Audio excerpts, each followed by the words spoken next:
Thanks. Good morning, everyone. My name is Andy Serwer. I'm the editor-in-chief of Yahoo Finance, and I want to welcome all of you to this panel on the nature and future of work. I think this is a really incredibly interesting topic, and I think it's at the very core of what the World Economic Forum has been discussing and working on, pun intended, for decades, and I think it will be the case for many years to come.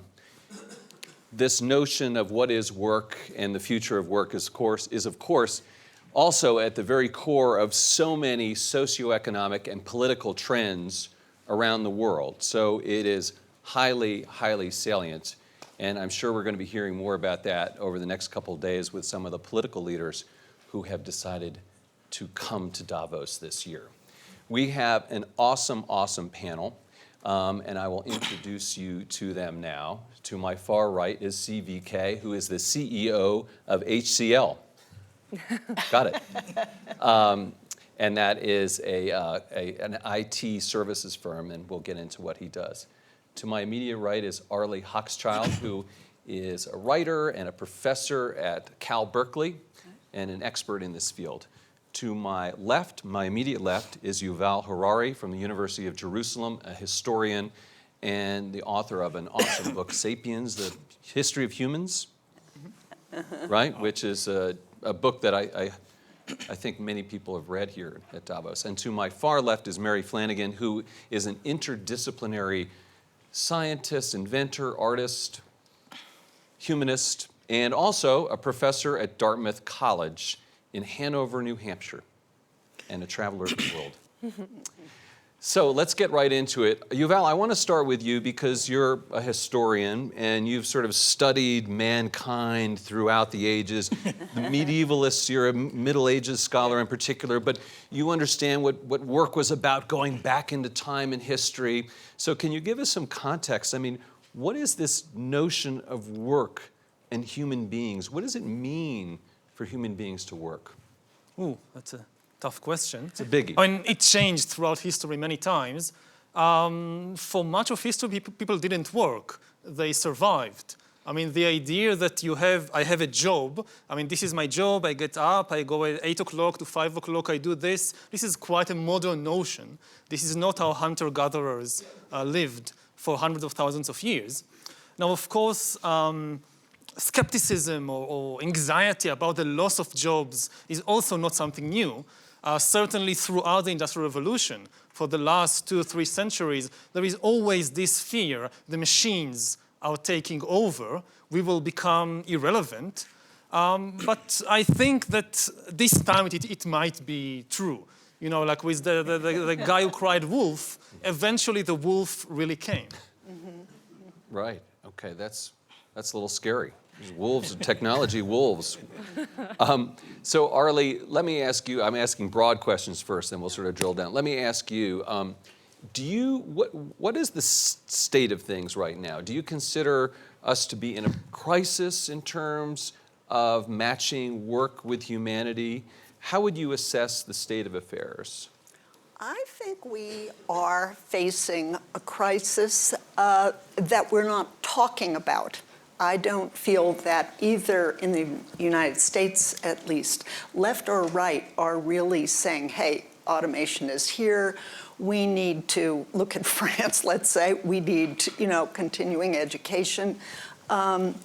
So it is a crisis, and my fear is that some political leaders will use the anxiety that crisis creates to blame people who are not at fault, like blacks and immigrants. Okay. CVK, I want to ask you a little bit about, maybe talk a little bit about what your company does, and then also give us a global perspective. How equal is this change around the world? Yeah. We at HCL Technologies, we are one of the fastest growing IT services companies. About $8 billion, 120,000 people, primarily all technology services talent is what we have. And as I kind of look at this problem and then want to narrowly focus on technology industry, I think the wolf is not going to come. That's really the strong belief that I have. And it's really, if you look at every technology company, there is a huge shortfall of skills. We are not able to hire the right skills, whether it is data scientists or cybersecurity specialists, even to do change management, even to do program management in a modern context. It's so difficult to get the right talent. And every company, probably there are more than 1 million jobs in the technology sector, which is not getting fulfilled with the right level of talent. So I do believe in the technology industry, the narrative is very different. Instead of looking at job losses, it's really about how can you reskill and how can you get people much more capable to deliver to the new demands of the day. I would say that. Great. Mary, I think it's safe to say you're a creative person. And so I want to ask you, the kind of big question for you is, are we limiting ourselves in the way that we conceive of work and the way that human beings can think about work? What can we do differently in terms of how we think about behavior and work? Well, this is a really great question because it builds on history, right? I mean, if we didn't have this notion of 9-to-5 work before, and we have it now, we could see changes that are unfamiliar forms of work. So, for example, thinking about new technological partnerships with groups of people working independently who might not be in a corporate structure, cooperative forms of new initiatives. Like I think we're going to be seeing a lot of different formats for corporations and companies that we don't actually have a good understanding for now. But and I think we've seen this in also the push towards the handmade, with the automation and with advances, we also will have a return to the kind of boutique fetishization of the object as well. So let us not forget the kinds of new markets that will be emerging as we have more capacities. We'll also have more need for the human in some places. I want to continue with you a little bit, Mary, and I know you do a lot of work with AI. Mm-hmm. And can you talk a little bit about how AI impacts work? I mean, we all know, okay, technology is displacing jobs, right, or changing them at least. But how is AI affecting jobs and work? Well, I mean, AI is one of the hot topics at the whole forum. So I'll only speak from my perspective on this, which is, I think we have this discourse about AI in terms of automation and kind of moving some simple tasks along. This is beyond kind of like big data and other forms of new knowledges that can emerge from AI. So we have lots of different levels at which AI is operating.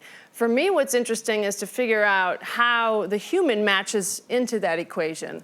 I don't think AI necessarily replaces, it's not like the job replacer or the job killer so much as this job, in some cases automation, but in other cases it'll act as a partner or improve jobs or improve work, what you can do.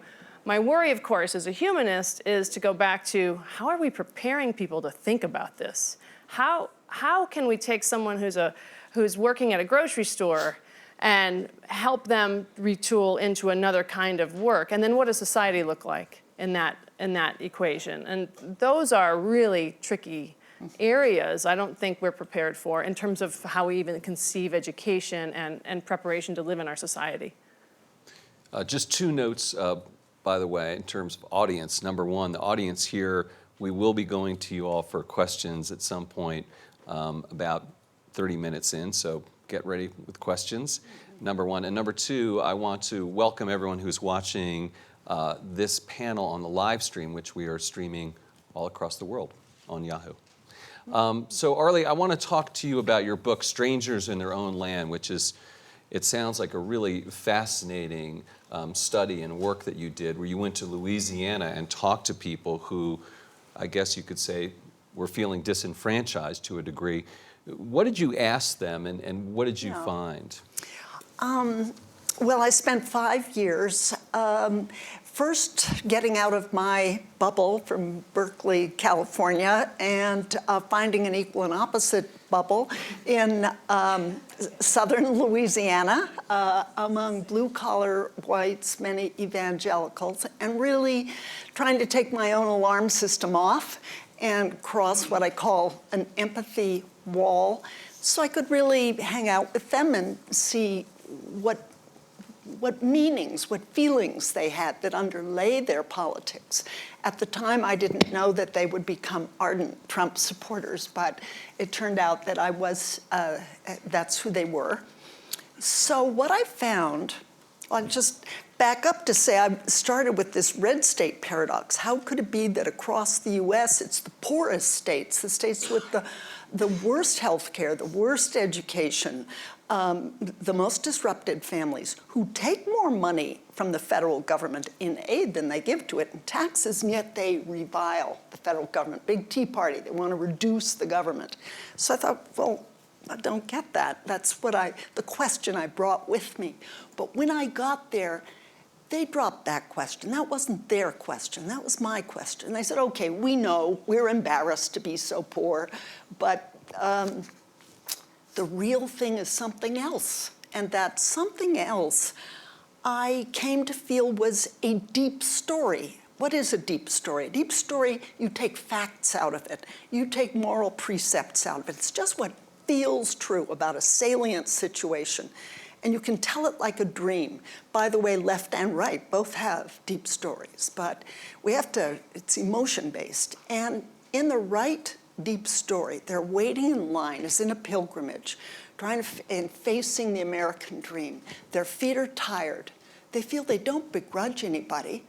They're just waiting for the American dream. And then, in a moment, they see line cutters. Well, these are federally mandated affirmative action blacks who finally have access to jobs that have been reserved for whites. Even worse, women who finally have access to jobs that have been reserved for men. Immigrants, refugees, even animals. They think that the environmentalists are putting animals above people. All they see as line cutters, so it feels unfair. And then they see Barack Obama, in this case, as waving to the line cutters. Oh, he's their president. I'm left out, I'm pushed behind. So that's the deep story, and they felt that finally someone heard them. They didn't see anything else for them, not the Democratic Party, not the Republican Party. And someone swooped in, who is now our president, and said, I'm your guy. And they are that desperate. It's not that they love him, but nobody else seems to recognize the situation of decline. And they feel they're being bumped about to be bumped from the good jobs they have or aspire to into the jobs that women and blacks do that are lower paid. And they think, in a way, what's happened to blacks ultimately is going to happen to us. So there's a desperation and an anxiety that I think has to be front and central. This third of the country, it's really important we address it and talk across this boundary. By the way, they want to talk. You mentioned a word I just picked up on, which is anxiety. And there is a lot of anxiety out there. Fear, some of it unfounded. But when you feel anxious, when you feel depressed, that's a reality. And Yuval, you have some thoughts on that people are coping with these kinds of fears of not being able to get the right jobs and work and how it extends to their lives writ large. Can you talk a little bit about that? Yes, I think there are two issues regarding anxiety we should face. First of all is that traditionally, people in that situation faced exploitation. And you had this big socialist call to arms that the exploited should revolt. And being exploited is very bad, but at least you have power. Now people fear something far, far worse than exploitation. They fear irrelevance. Yes, that's right. When you're exploited, you're at least important. They can't shoot me. I mean, who would work? When I'm irrelevant, that's far more scary. So this is one anxiety that is rising. And the other issue with anxiety is that I think that there will be new jobs. The big question is whether people will be able to reinvent themselves to fill these jobs. And if you have to reinvent yourself every 10 years, because the automation revolution will not be a one-time affair. We have a big revolution, everything is in chaos, and then it settles down to a new equilibrium, end of story. No, it will be a cascade of ever bigger revolutions and disruption. And then people have to reinvent themselves again and again, and that's extremely difficult. Yes. To reinvent yourself when you're 20, it's difficult, but you do it. To do it again at 30, at 40, at 50, that's very high levels of anxiety. Right. All right, so you got wolves and constant revolutions over here, Yuval, and this is tricky stuff. But I think you're very much onto something, and I want to ask you, CVK, a little bit about this, and but the job elimination and losses are real. I mean, McKinsey has a study that says that 1/3 of all workers in the U.S. and Germany will have to find new types of jobs over, say a 10-year period. And so, CVK, you've talked about new formats for jobs, and I'm curious as to what that means exactly. I think the formats of jobs are changing in several dimensions. I mean, first, somebody alluded that it's not an 8 to 5 kind of jobs. It's very flexible hours. That's one fundamental change. Second is, as a society, we've been used to 15 or 20 years of education, followed by several decades of professional career and work. I think that's going to change. We're in a world where it's a state of continuous learning. You learn, you acquire new skills. Just taking on the point that he said, you have to reinvent yourself. You need to be continuously learning. I think that's a very, very important dimension of keeping yourself relevant in the new paradigm. And it's again, you tend to work with more humans as colleagues. We need to get used to working with humanoids as colleagues, because it's really artificial intelligence, robotics, all of them. It's very important to recognize that they enable humans to do some things better and faster. I think as long as that thought is clearly embedded in the minds, and that's the narrative, then you are a lot more working constructively to find solutions.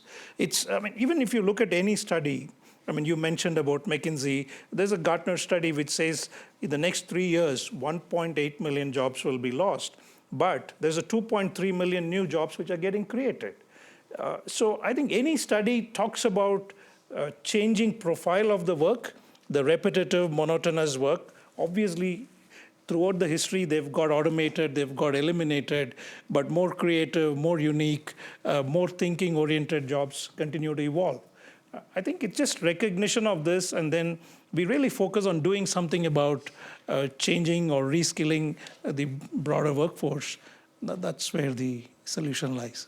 I want to drill down into some of those numbers, because you can see there's all kinds of data out there, and you can find the data that kind of matches your viewpoint to an extent. It's always kind of the case, but here in particular. Let me ask you just point blank about outsourcing, because this is what you do. And is outsourcing bad for developed countries and good for developing countries? Net, pure and simple. Okay, absolutely not. I think if you need to look at outsourcing in different colors. If you look at the technology industry, today every business is getting reinvented with technology at the core. The technology intensity in the industry is growing tremendously and even exponentially. So I think outsourcing is truly creating jobs, because your ability to address or serve the needs of the technology intensity that's really in the play in every enterprise is the core of creating more white-collar jobs. And I think we are a big enabler. We are probably the only industry which is bringing in a lot of young talent and really making them better equipped to deal with the technology requirements that the future is looking at. Okay. Mary, I want to ask you about gender and jobs and the future of work. Oh, yeah. Yep. It's a question.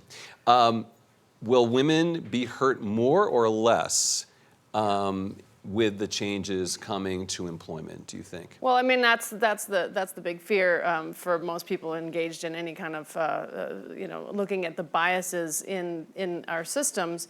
If we're getting rid of some of the low-paying jobs, they tend to be people of color and women, at least in the United States. They might be immigrants, migrants, or those less educated. So we have to really understand the class implications of technological development and the infrastructural racism that could result, and sexism and gender that could result as a form of this kind of thing. Now, how we get over this is a really interesting question, and I want to go back to this notion of education. If we really think, I mean, what if we throw out the idea of I'm at a university, so apologies to Dartmouth, but like, if we throw out the idea of university as a one-time thing, and we think about lifelong learning, and we think about the kind of experiential learning that has to be happening the rest of our lives in order to keep up with ourselves and our own work environment, it changes how universities might become partners with institutions and businesses. We might have a kind of spiral. And I think this would also work and help shifting some of these class issues, because right now we don't have a huge section of the population even attending college. It's not relevant. How do you make it relevant? It's necessary to work it's the backbone of the infrastructure of society, right? So I think shifting the role of education may be a dire need really quickly, actually. And I don't think institutions are thinking this way at all. We're thinking about online learning and expanding skills, but it's really these mindset. How are you going to create a creative class? Like that's something that doesn't happen in an online class of clicking your buttons. Like this is something experiential. It's lived. We really need to retool and reinvest in our learning situations, whether they be universities or some other model. You mentioned lower skilled jobs being displaced and maybe women being disproportionately represented in those jobs. And one job that comes to mind that I think is front and center this week is cashiers at stores. And I'm saying that because I don't know if you guys saw this, but Amazon opened up its first cashierless store. And at first when I saw that, I said, oh, I'm familiar with that. I've seen that in the airports. You just check out yourself. But it's not like that. It's a lot easier because, I don't know if you saw this, but it's with the app, and you have Amazon's app, and you scan the app when you walk into the Amazon store, and then you go into the store and you just pick things off the shelf and walk out. Yep. And it scans the things that you are walking with. So it's much easier, because I always found those self-checkout things to be very clunky and slow, and that's a first-gen thing. I always go to the cashier because the cashier's faster. Than you are. Which is job security. Yeah. But this Amazon thing is not job security. And let me see here. There's 3.5 million cashiers in the United States alone. Think about that. And then another one, which is at risk, we'll talk about jobs at risk, are truck drivers. The truck drivers, again, in the United States, the biggest job category, the number one job in the United States is truck drivers, and we've all heard about driverless trucks coming. So Arlie, I just want to ask you if you've given any thought to what kind of work will we be doing, and what kind of work do the subjects of your book aspire to, maybe as a question I could ask you then. Yeah. The first thing I'd say is that work, the fact of work, is hugely moral for the people I came to know in Louisiana. In other words, I talked with one woman who said, I'm a worker, She didn't tell me how good she was at the work. She didn't tell me that was how she identified how herself. important, consequential, did it make a better world? It wasn't that. It was just, I work. And she attached pride to that. And so desperate was it that she said, actually, I think we ought to go to Europe and France and take all the graveyards of fallen American soldiers from World War I and II, bring those graveyards back to Louisiana or somewhere else where American workers can tend the graves and with American lawnmowers can mow the lawn. Wow. This was her feeling. And it wasn't. Jobs there. So, okay, so, and she looked down on people. This is the other side that's really important, on people who did not work. It was, people would say to me things like, oh, you know, at 7th and Broad Street, they're giving out Obama phones to the people that don't work. You know, these are phones that, go look, as if this was a shame spot. You know, this is the people that don't work, they go there. Or another grocery store, you know, when they get their welfare checks, they buy chickens over there. You should go over there and look. What was I being told to do but to experience the shame that they attach to non-work? So you're talking about a change of mental set, and you too, that we have to reschool ourselves. But the people I'm talking to, the Trump supporters, are they're not ready at all. And I would add a gender point, that I think part of what I saw being tapped is a crisis in manhood. Yeah. I think that Donald Trump has tapped into some anxiety again, that men are feeling even more than women. And that I know there's some research done at Berkeley that indicates that first-generation college students, you know, should I go to college or not? Women are more likely to say, okay, do I dare accumulate the debt? Yes, I do. And it's the guys who say, no, I don't dare go to college because it would cost too much, and they're staying in the blue-collar avenue. Well, that's the most vulnerable avenue. So I think we have to look at men as in crisis and anxious and find a solution. No, I think you're spot on. I mean, especially younger women are particularly achieving more, you know, that generation, the Gen X and Gen Z. And by the way, I also want to make a point that, you know, I'm sorry if we're talking a little bit about the United States too much, but I think that all of these trends that we're talking about apply to Europe and other parts of the world as well, particularly Europe. It's developed countries. I mean, you've seen the same political reactions and traits and trends in Europe, in many countries in Europe, that you are seeing in the United States. So it's sort of metaphorical and emblematic that way.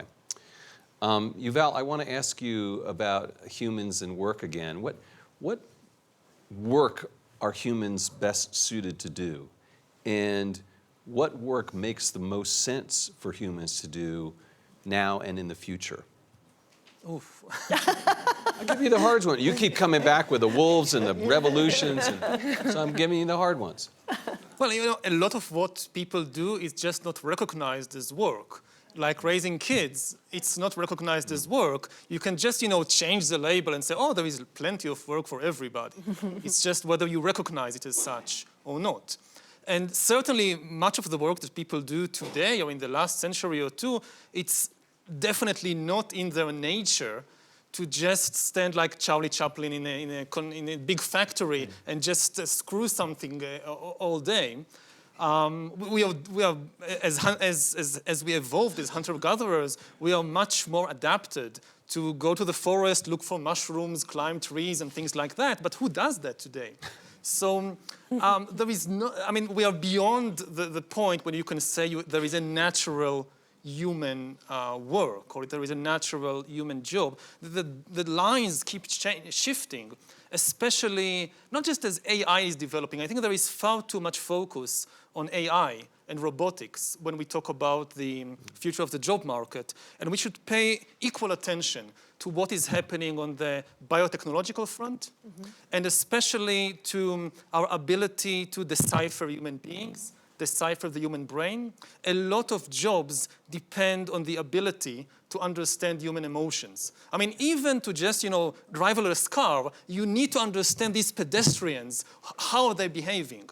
Certainly, if you want to replace, I don't know, bankers or social workers, you need understanding of human emotions. And the big revolution, which is happening in parallel with AI and machine learning, is deciphering the human brain. And we could reach a point in the not too distant future that AI could have better emotional intelligence than human beings. They won't have consciousness, they won't have feelings of their own, but if you accept what the life sciences are telling us, that emotions are just biochemical algorithms, they are not some metaphysical spirit, then we are very close to the point when an AI will have better emotional intelligence than human beings. So what are we left to do then? That's the big question. This is the question of our panel. Exactly. Well, so I'm asking, you have to Moderator. answer. I mean, so we talked about this. We talked about these jobs, and we talked about this back in our prep session. You know, what jobs is kind of a parlor game, okay? What jobs are vulnerable, what jobs are not? Go ahead, I'm sorry. One, again, just thinking in a slightly different way, is we don't have to protect jobs, we have to protect people. I mean, you could have scenarios in which you ditch jobs. I mean, most jobs are not worth keeping. I mean, who wants to be a cashier in all his life? I mean, this is the meaning of my life. I'm a cashier, and I don't want this. I mean, sometimes I have to do it, but it's not like something, oh, we have to save the cashiers. So we really need to protect the humans, not the jobs. And the crisis here is a crisis of meaning, not of employment. That's right. If you can solve the crisis of meaning, then you can forget about jobs. But there's also, did you want to say something? I'm sorry. No, okay. Okay. There's also a political question, though, and that maybe this is linked to, which is universal income. Right. Right? Right. And let me ask the audience, how many people believe in universal income? That would Some be people, 5, 6. yeah. A lot of people do, but a lot more people don't. So is there anyone who wants to talk about universal income and why it's a good idea? Women. We'll get to that. Maybe we'll get back to that. Q&A. I just think, I think that's a really interesting point. CVK, I want to go over to you and ask you then, though, what jobs do you think are the most easy to replace, and what are the most difficult to replace with technology? I think at the very basic level, all the jobs that the left brain does is something which can be automated. And the right brain is where you will find it very, very difficult. It's emotions, while you can describe it as chemical reactions, to understand and decipher and for the technology to evolve, it's really a long way off. So it's the creative, unique jobs which need a lot of thinking. I think pretty much the right brain is what is not replaceable, I would say. Mary, do you have examples of people who are using creativity to sort of redefine their work? I mean, you meet with all different types of people who are doing really cool things. Well, since 1973, an artist, Harold Cohen, actually developed an AI to paint paintings. So he wanted to paint, but he thought he was a bad painter, so he just made an AI to paint. And then the AI was called Aaron, and Aaron started painting and selling his paintings. And Aaron's paintings sell for they're doing all right. So this partnership with using AI or kind of this partnership in using a tool as a creative process is a long time coming, actually. Artists have been thinking about this the whole time. So as soon as there's a technology artists are doing, I would encourage everybody to look at what artists are doing today about social media and about issues of privacy, because that's where the critique and the new tools actually come out is in the dialogue. It will surface in culture 20 years later. So it's interesting, but that's one example I can give you where we have this kind of fusing. Right, people talk about that partnership of human and machine as the sort of ultimate paradigm going forward. I mean, there are also things, we were talking about this as well, that jobs that are not repetitive and deal with unexpected events. What was that one? Oh. The plumber? Oh yeah, no, definitely, yes. I had forgotten about my plumber analogy. Yes, right. The plumber is a very safe job, I think. Right. Finding a frozen pipe and trying to figure this out. Plumbing is not standardized. Anything that's not standardized and very difficult to kind of parse, I think, is on the way to humans being able to be a little bit more apt at that particular position than a computer. Although never say never, Right. I mean, the technology will always surprise us as where it comes in and is very useful and where it isn't. And that's, again, great. But I don't think that there's a burning desire to make AI be replacing artists. It's not like that's the forefront of the jobs today. You know, I'd be more interested in thinking about could you automate project management? You know, multitasking and seeing if you're behind and getting your motivating your team members. What does that look like? That's an interesting question. Now everyone would think that's a safe job because it requires so many human skills. What would that look like? So these thought experiments, I think, help us try to see where humans are strong at particular positions and also the ethical questions. Anytime there's an ethical questions, humans need to be there to be deciding those ethical questions. You know, I've seen algorithms with ethical questions in Silicon Valley, and sometimes they work and sometimes they don't, which is maybe not a good success rate when it comes to ethical questions. But It's true of humans also. Yeah, I suppose so. Yes. We're not Well, we're not perfect. infallible when it comes to ethical questions, are we? No. We're not infallible, period. Right. Yes. In fact, we're quite fallible. Yes. But are machines fallible? Yes. Right. Yes. But maybe it depends on the rate of fallibility. And who's programming them? Well, you also talked about, people gardening is a job that may be safe, and lawn care, things like that, or being a dentist. But all those things could be. In fact, I was looking at something, and one study showed that a very safe job from technology, and I mentioned this to you guys, was clergy, a minister. That is until I found there was an app called Confession with a drop-down menu for sins. So Is there an other? Is there an other? Yeah. So to your point, Mary, I mean, just you think you're safe, and then maybe 3 years later you're not so safe. I think we should watch the safe word, though, because it's not about whether we're safe or not. It's how we can use this technology. I mean, I do want to be an optimist and say, okay, well, we have to design for the human, and we have to have certain ethical standards for that. But it's always going to be a dance, I think, between the technology and the people. And where I was hanging out in Louisiana, religion is hugely important. There's a church at every block and big mega churches, and I don't think they would use this app. And the more anxious they become about the loss of a moral self and meaning, the more they would turn to church, I think. Or the other thing they turn to is opioids and drugs. Right. Sadly. And then that becomes a whole nother place, sadly, of job creation, which is people who work in addiction, and first responders in your state of New Hampshire. That's right. Are very, very busy because they have a huge heroin, fentanyl, and opioid problem in that state. And maybe, it's a growth category, but it's kind of a sad one. Right. I want to ask you, Arlie, a little bit about the government, because that was sort of a key issue for the people in your book.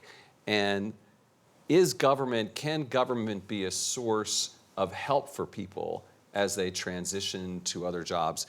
There was a program in West Virginia where they were trying to help coal miners become coders. Right. And it sounds a little silly maybe, but No. a lot of people signed up. There were 50 openings and 700 people signed up. That's my next project, actually.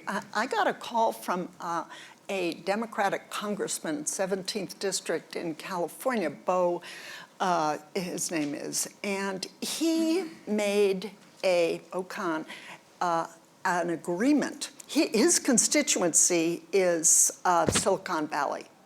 And he said, half my constituency are Asian, I'm Asian myself. And he made a deal with a Republican congressman from Paintsville, Kentucky, whose constituency are unemployed coal miners. And what they have done is set up coding program, takes 30 weeks, you get $400 a week, and are promised a $40,000 a year job if you succeed. The first 30 students have graduated, and they call themselves now Silicon Hollow. So they're staying right there in Kentucky. They don't want to move, but they're doing coding for apps for cell phones. So will their jobs be automated out? Well, maybe eventually, and are older people graduating from these courses? I'm going to find out. But it's a start, and I liked it that it seemed bipartisan and forward-looking. And incidentally, in Paintsville, Kentucky, there's an opiate addiction, huge problem. Right. And presumably this could help with that. You mentioned Asia, and I want to talk to you, CVK, about that, and government policies in the two most populous countries in the world, India and China. And I would maintain that jobs and having a robust job economy is a policy/obsession of the Chinese government. Yeah. And I'm wondering what your take on that is, and in India as well. Is that an obsession for Prime Minister Modi?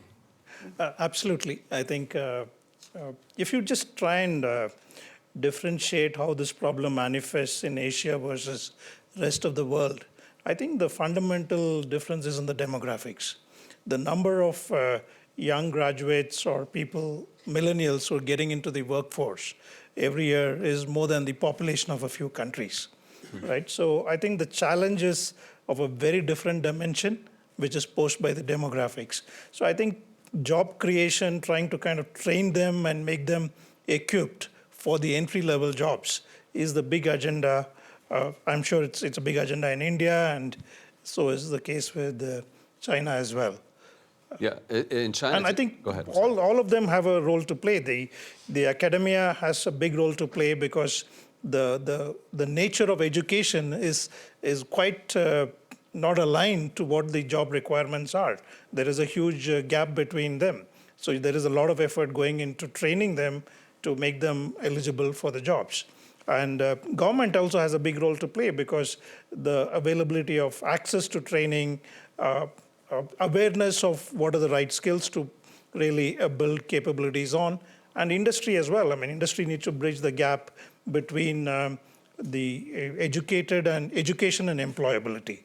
I think that's a big gap, especially on the technology industry. It's a very big thing.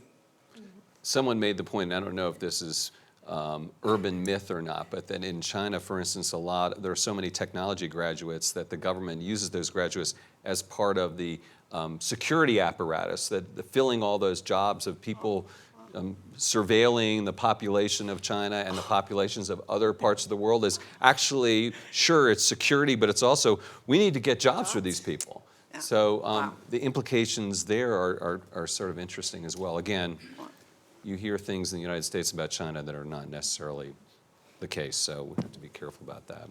I want to see if we can go to the audience and get some questions from you guys. Oh, we got some people right away. Do we have microphone? We do. There's two people. You have to choose between those two. It's your, okay, he did it. Please. Good afternoon. I'm a global shaper from Kazan. My name is Leysan. I'm also from educational system, and I'm an associate professor in the university, and I have a question. How and who should change our traditional educational system? And could you please describe ideal future educational system and how it will looks like, in your opinion, maybe? I want to say very big thank you to you for incredible discussion. Thank you. We have two academics here. You guys both want to answer it? One at a time. Okay, Go ahead. Sing. Yeah. Or anyone else. You can. Three academics. Yeah, we I'm have sorry, three Yuval. academics. You too. So many academics. Right. I'll start because I'm verbose and I have really clear things to, hopefully clear things. So I've been advocating since I've been at Dartmouth 9 years, and I've been advocating that we throw out classrooms and just throw out the whole notion of the way we learn. And we teach in project teams and tackle real world problems that also include philosophers, social scientists, hard scientists, technologists, and we just go around, and artists, and work as project teams doing a whole curriculum in this kind of way. So that's been my proposal. No one's listening to me, but it's great. I propose these things, and I really do believe that we need to reshape even not only the way that disciplines work together and specialties and generalizations for 21st century skills. We call these, things like creative problem solving, things like even the wow factor, being excited about things is like a kind of skill. We don't need information. We need information retention. We need cross-disciplinary thinkers who can grab onto solutions. But I also, there's that sense, but it's also about teamwork. And I wanted to get back to this whole, we haven't traditionally, at least in formal United States learning structures, emphasized teamwork. And I know that that's different around the world. But teamwork is really still very uncomfortable for students and very untrusted and difficult to assess. And obviously, I also do game design, and those are very team-based kinds of things to do. So teamwork is still something, it should be a natural thing that is a part. Humans are social creatures, whether we like to think about it or not. So, that was a cell phone, I don't know. Good. All right. Just not hiding, I could do that too as a social creature. But so that's one proposal for you. Yuval, you have anything to add from the University of Jerusalem? Go ahead, Arlie. I love what you just said, Mary. That really sounds very exciting. What I would add to it, I think, is the idea of universities getting out of their moral bubbles. There is a big split between people who live in rural areas who resent the elite class, and then there are universities who produce the elite class, and a sense of, wow, you're so special, you were chosen to study at Oxford or Harvard or Berkeley. And we've got to get rid of that. We need exchange programs between rural and urban universities. Berkeley is now trying to get an exchange program with the University of Mississippi, for example. I think more of that to break down the sense of isolation and othering. So I would add that and the idea of continuing education. Anything you want to add? Yeah, just that any solution will have to be lifelong education, which breaks the sharp divide between the school and real life. And also the really big problem is scalability. I mean, we can think all kinds of very creative solutions which can be applied in, I don't know, Silicon Valley. But what do you do about the millions of people who lose their jobs in Bangladesh producing shirts? I mean, what kind of education will they get, or do they get today, that will enable them to cope with the immense challenges ahead? So, I mean, the big thing working for the old-fashioned industrial era education is that it's scalable. And we need to compete with the scalability, not just with coming up with some bright idea. Very good, very good. A question?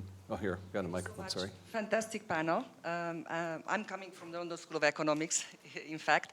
And my question is to Professor Harari, who is my intellectual hero. Where is leisure? Where is leisure in all this discussion?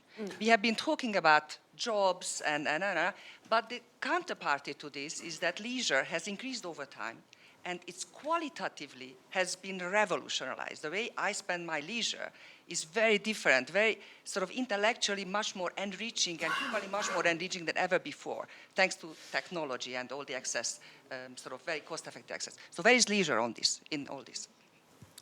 Well, it's the other side of the coin. If you solve the problem of meaning, especially, then that's really the problem of leisure.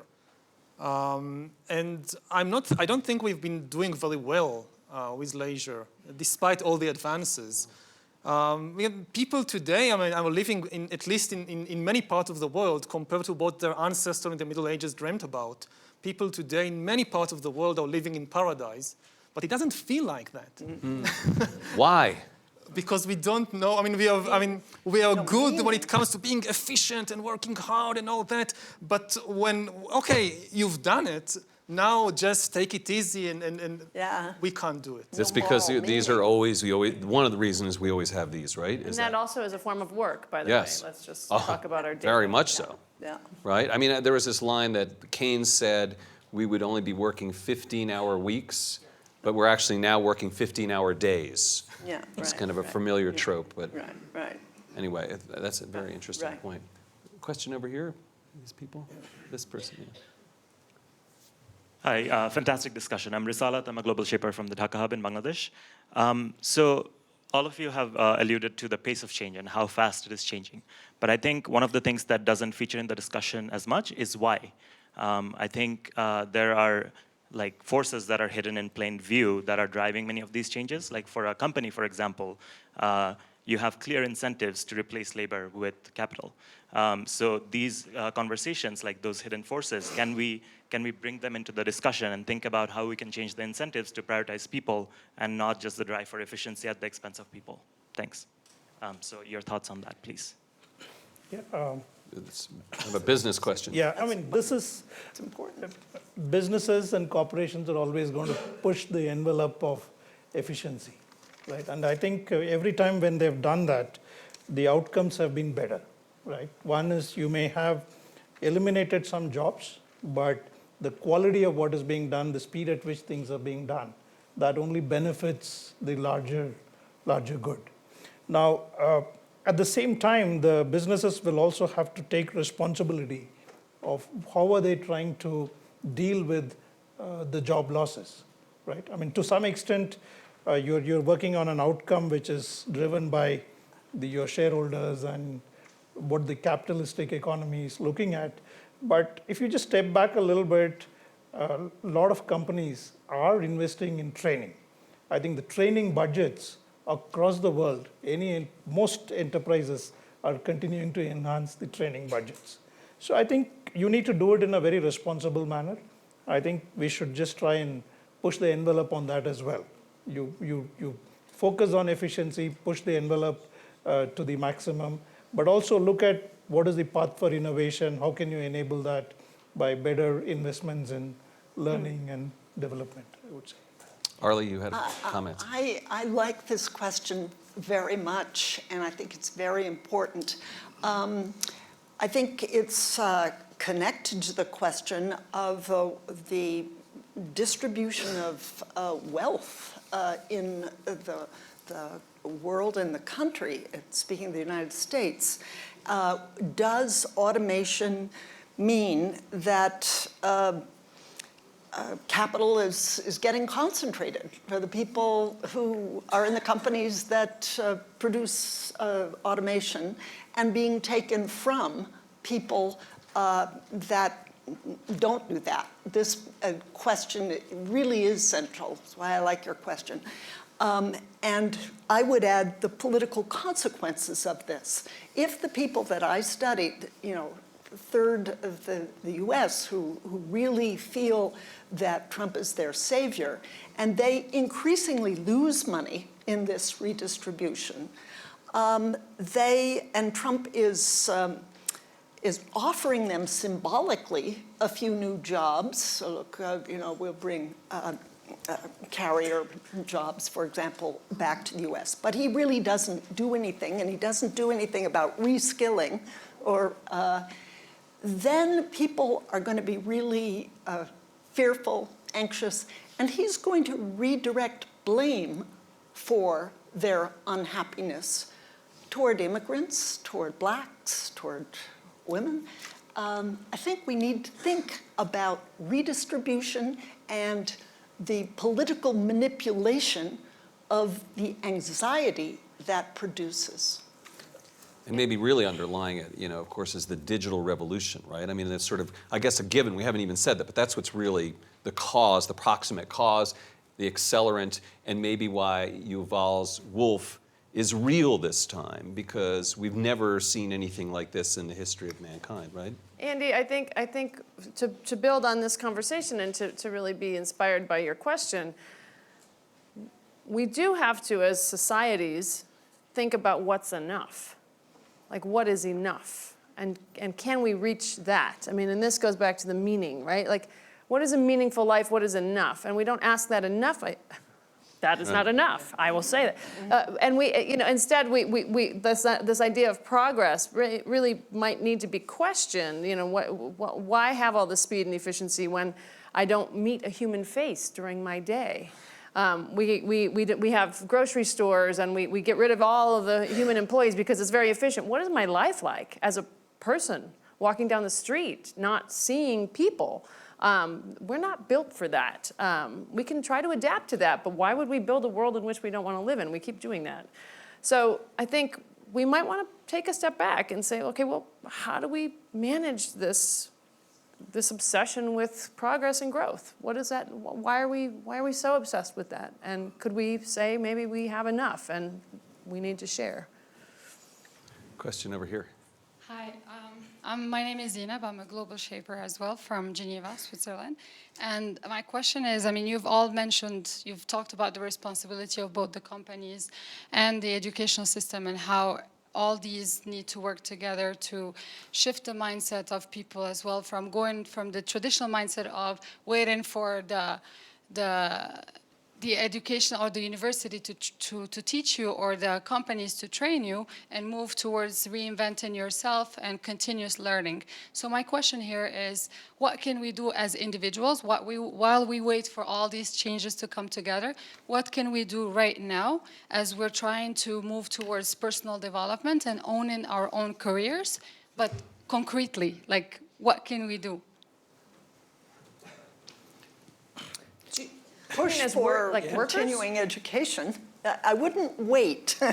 I would get into an activist mode and push for precisely the kind of innovation I think Mary's talking about. I think Macron is talking about giving funds to citizens that can be used for lifelong learning. We could take that as a model. I think, to other less advanced countries like my own. Go ahead. I think it's really a question of who you are. I mean, people are in extremely different situations, and this means they have different opportunities. There is no universal individual that you can give an advice to. I mean, the best advice I could give is to invest above all in your own mental resilience. Because in times of chaos, the only certainty is there's going to be change, lots of change. So anything particular you invest in, like learning how to code or do this or this particular skill, it's a bet. And you don't really know whether this skill will actually be necessary. The one thing that you will need, certainly, is emotional resilience and mental resilience to just survive with all this change, all this stress.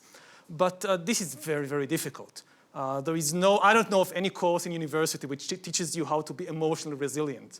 There should be. And there should be. There's some pedagogies do focus on growth mindset, however.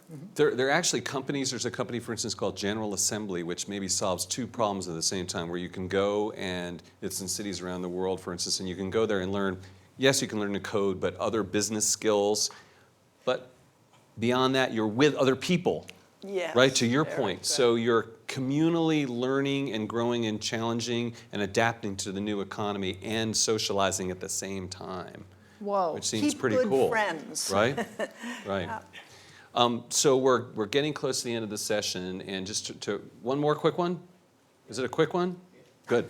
Okay. Let's just do that. I always want to make sure people are... What we're talking actually about are two different things. One's putting jobs out of work. If you look at the caring economy, which is unpaid, we can call it jobs, and that was discussed. What actually we are talking about is that if the wolf is really real this time, what's the insurance policy we have? So we probably have to look at basic income. And if basic income has two different concerns, one is it is affordable. And there are studies going on, and it'll be cleared. Sometimes the studies say it'll be more expensive, but it doesn't take into account that if you have basic income and healthcare, the preventative aspect of healthcare will have far-reaching consequences in the budgetary affordability. But the other thing is, and that's very important, is job is not just about income. It actually is about social worth, which probably is a more pragmatic and practical illustration of meaning. So what we need to do is start looking at what are different ways in which people derive social worth. Creative economy is one, but not everyone is creative. We need to look at more prosaic ways. People in online communities, they shared something, they become popular, That's what sort of drives them. And they have a basic income and they're perfectly happy to become popular. So as academia and as civil society, we need to understand, where do people derive social worth? Just as an insurance policy, if the wolf is real this time. And we're going to take that as a comment rather than a question, yeah, because yeah. not because it wasn't, because it could be, but also yeah. mostly because we're out of time. It's a very good comment. So I really enjoyed this conversation. I learned a lot, and I hope you guys did too. And it's obviously just the beginning. I mean, this is an unprecedented time in which we're living. The solutions are murky, the change and the wolf are here, and we're all going to be living it and experiencing it, and I hope thriving in it as well. So please join me in thanking this great panel, CVK, Arlie, Yuval, and Mary.